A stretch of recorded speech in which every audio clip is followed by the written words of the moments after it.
ચુંબકીય પદાર્થના ગુણધર્મો સામાન્ય રીતે જોવા જઈએ તો ચુંબકીય પદાર્થ છે એને ત્રણ પ્રકાર પડે છે.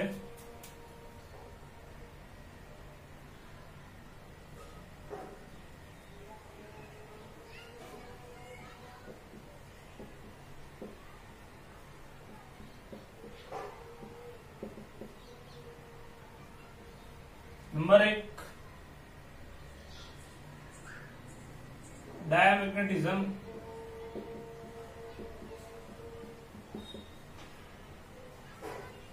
नंबर 2 पैरामैग्नेटिज्म,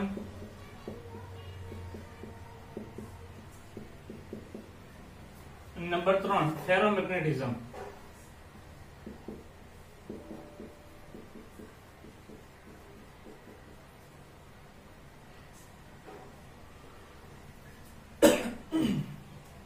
तो હવે આપણે ફેરોમેગ્નેટિઝમ પદાર્થ જે છે એના વિશે થોડી ઘણી વાત કરીએ. तो फेरोमैग्नेटिज्म पदार्थ जैसे एनी लाक्षणिकता है.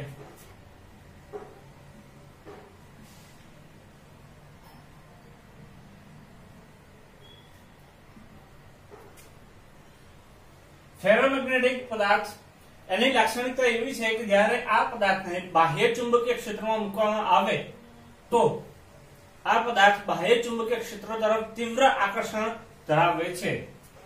લખીએ आवा पदार्थ ने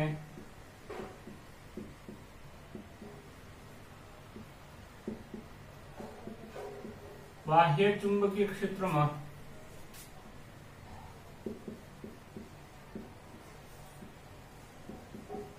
मुक्ता ते चुंबकीय क्षेत्र तरफ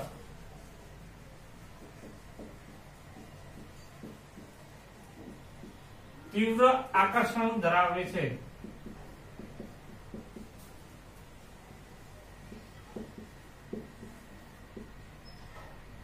बराबर छे. ओके એટલે કે फेरोमैग्नेटिक पदार्थो जे छे ए चुंबकीय क्षेत्र प्रति खूब ज प्रबल रिस्पोन्स धरावता होय छे. निर्बल चुंबकीय क्षेत्र तरफथी प्रबल चुंबकीय क्षेत्र तरफ खूब ज झड़पथी जता रहता होय छे. वળી આવા પદાર્થો કાયમી ડાયપોલ મોમેન્ટ ધરાવે છે.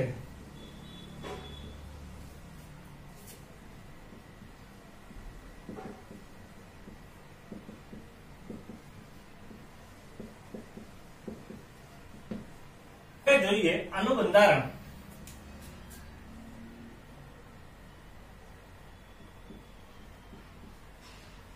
તો આકૃતિમાં તમે ખાસ ધ્યાન રાખજો.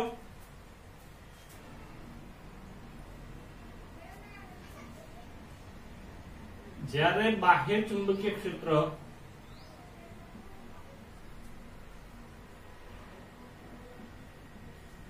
ના લગાવીએ ત્યારે બરાબર છે.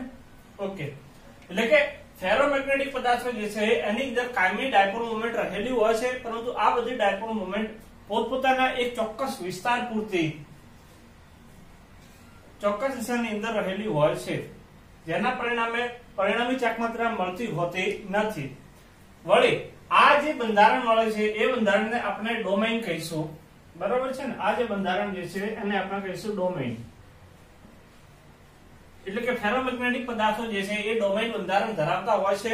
હવે જોઈએ કે આ ડોમેઇન બંધારણ જે છે એ સમજવું હોય તો કેવી રીતે સમજાય. ડોમેઇન બંધારણ સમજવું હોય તો એના માટે ક્વોન્ટમ મિકેનિક્સ ખાસ સમજવું જરૂરી છે. અને એ ક્વોન્ટમ મિકેનિક્સ ડોમેઇન બંધારણ પાછળનું એ આપણા અભ્યાસક્રમમાં આવતું નથી. ઇવન ઉચ્ચ અભ્યાસમાં આવશે એટલે એને હાલ આપણે વિચારીશું નહીં. હવે આગળ જોઈએ કે આવું એક ડોમેઇન જે છે એનું પરિમાણ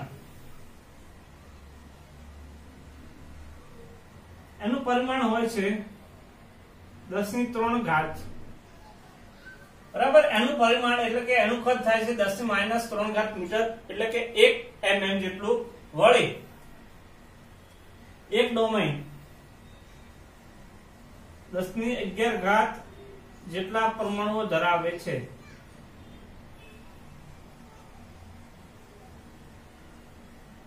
एक डोमेन ની અંદર બરાબર છે. તો આ થઈ ગઈ फेरोमैग्नेटिक पदार्थ જે છે એનું બંધારણ યાદ રાખજો, ફેરોમેગ્નેટિક પદાર્થ જે છે એને જ્યારે બાહ્ય ચુંબકીય ક્ષેત્રમાં મૂકીશું તો તે ચુંબકીય ક્ષેત્ર તરફ તીવ્ર આકર્ષણ ધરાવશે અને ખેંચાઈ જશે. બીજી વસ્તુ કે એની અંદર કાયમી ડાયપોલ મોમેન્ટ આવેલી હોય છે, રહેલી હોય છે, પરંતુ તે બધાની દિશા કેવી હોય છે? અસ્તવ્યસ્ત, જેના કારણે પરિણામી ડાયપોલ મોમેન્ટ મળતી નથી.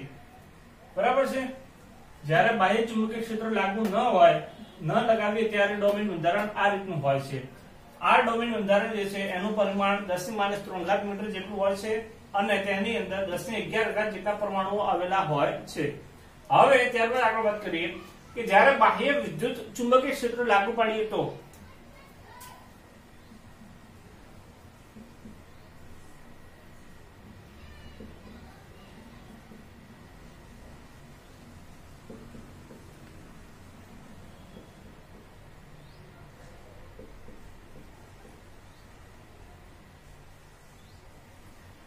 બહારથી ચુંબકીય ક્ષેત્ર જ્યારે લાગુ પાડીશું એટલે કે આકૃતિમાં દર્શાવ્યા મુજબ N અને S ધ્રુવની વચ્ચે જ્યારે આપણે ડોમેનને મૂકી દઈશું તો એ ડોમેન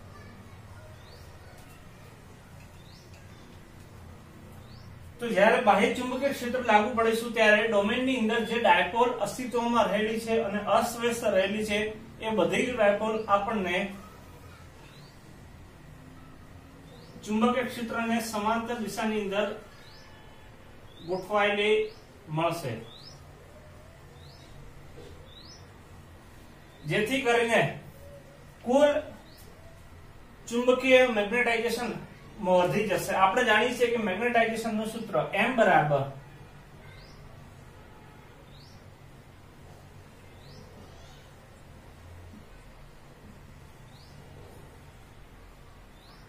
mnet ભાગ્યા v.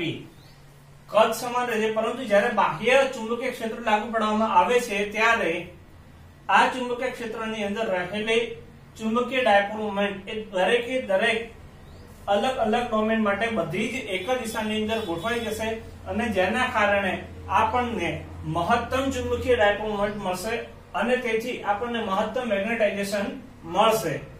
બરાબર છે.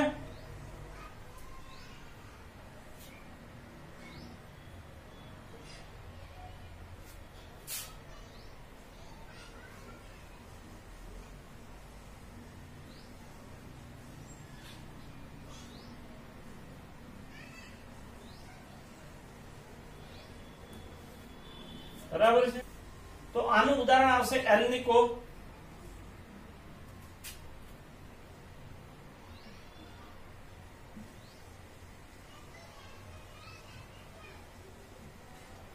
એલ્નિકો જે છે એ એલ્યુમિનિયમ, નિકલ, કોબાલ્ટ અને લોખંડની બનેલી ધાતુ છે. બરાબર. તથા આની અંદર લેસ્ટોનનો પણ સમાવેશ થતો હોય છે. એના માટે મ્યુ ની કિંમત જે છે એ ખૂબ જ વધારે હોય છે, એટલે કે મ્યુ નું મૂલ્ય 1000 કરતા પણ વધારે હોય છે. બરાબર છે. ઓકે. ત્યારબાદ હવે આપણે આગળ ફેરોમેગ્નેટિક પદાર્થની અંદર બે પ્રકાર પડે છે, એક હાર્ડ ફેરોમેગ્નેટિક પદાર્થ અને બીજા સોફ્ટ ફેરોમેગ્નેટિક પદાર્થ. યાદ રાખજો કે ફેરોમેગ્નેટિક પદાર્થ જે છે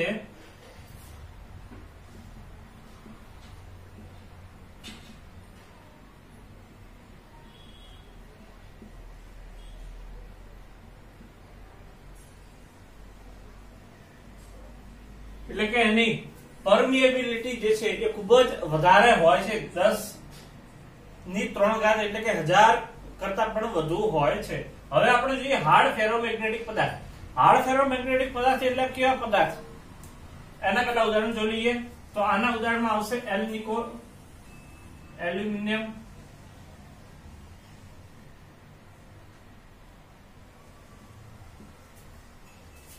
નિકલ,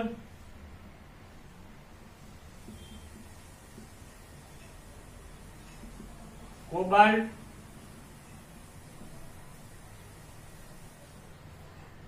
તથા તાંબુ. બરાબર છે. વળી આની સાથે કેટલીક વખત લેડસ્ટોન એ પણ હાર્ડ ફેરોમેગ્નેટિક પદાર્થનું ઉદાહરણ છે. હવે જોઈએ હાર્ડ ફેરોમેગ્નેટિક પદાર્થ એટલે શું, તો કે જ્યારે બાહ્ય ચુંબકીય ક્ષેત્ર દૂર કરવામાં આવે ત્યાર પછી પણ લાંબા સમય સુધી આવા પદાર્થોની અંદર પોતાનું ચુંબકત્વનો ગુણધર્મ જળવાઈ રહેતો હોય છે. એટલે કે આવા પદાર્થો માં ચુંબકીય ક્ષેત્ર દૂર કર્યા બાદ પણ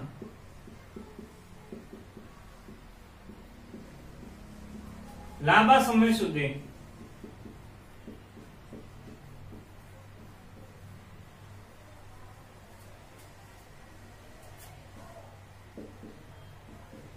ચુંબકત્વ જળવાઈ રહે છે. બરાબર છે. અને એના માટે કરી અને તેનો ઉપયોગ કાયમી ચુંબકો બનાવવા માટે થાય છે. ઉપયોગ કાયમી ચુંબકો બનાવવા માટે.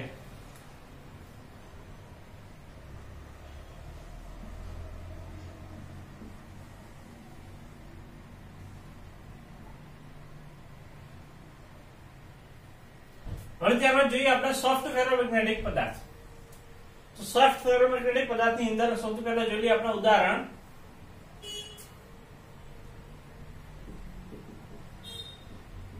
લોખંડ, કે જે સોફ્ટ ફેરોમેગ્નેટિક પદાર્થની અંદર આવશે. સોફ્ટ ફેરોમેગ્નેટિક પદાર્થ એ એવા પદાર્થ છે કે જ્યારે તેના પર લગાડેલું બાહ્ય ચુંબકીય ક્ષેત્ર દૂર કરીએ તો તરત જ એ પોતાનું ચુંબકત્વનો ગુણધર્મ ગુમાવી બેસે છે. તો લખીએ લોખંડ, કે જે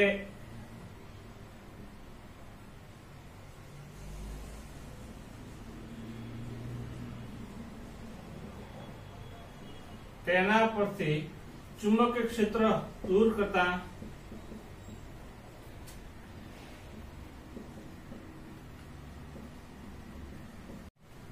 બરાબર, ચુંબકીય ક્ષેત્ર દૂર કરતા તે ટૂંક સમયમાં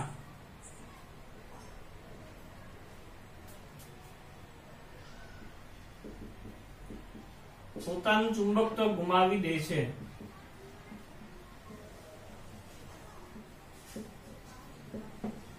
બરાબર છે. ઓકે. અને એનો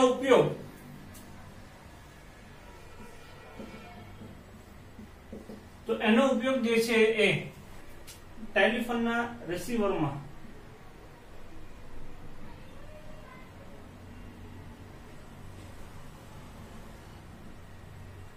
થતો હોય છે. બરાબર છે. હવે ત્યારબાદ એક નવું વ્યાખ્યા આવે છે ક્યુરી તાપમાન.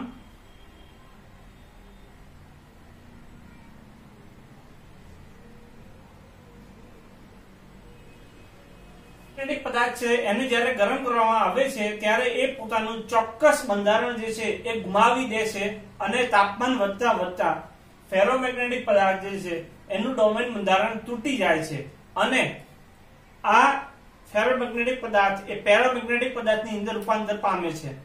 તો તાપમાનના જે ચોક્કસ મૂલ્ય માટે ફેરોમેગ્નેટિક પદાર્થ એ પેરામેગ્નેટિક પદાર્થમાં બદલાતો હોય તો એ તાપમાનને આપણે ક્યુરી તાપમાન કહીશું.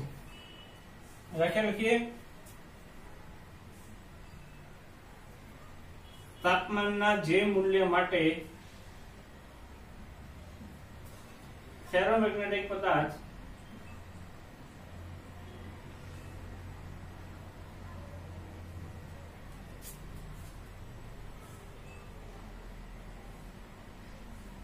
ડોમેન બંધારણ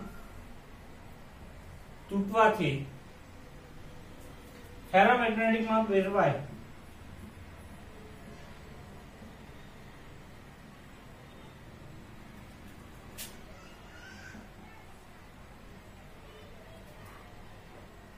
તે તાપમાનને ક્યુરી તાપમાન કહે છે.